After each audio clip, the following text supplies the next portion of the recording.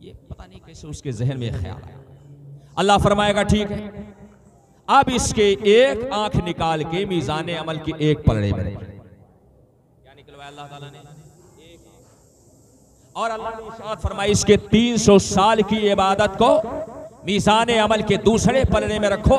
एक पलड़े में उसकी सिर्फ एक आंख है और दूसरे पलड़े में उसके 300 साल की इबादत है। फिर जो वजन किया गया, कांटा किया गया, तो आंख वाला पलड़ा ये भारी पड़ गया और उसके 300 साल की इबादत वाला पलड़ा ये हल्का पड़ा।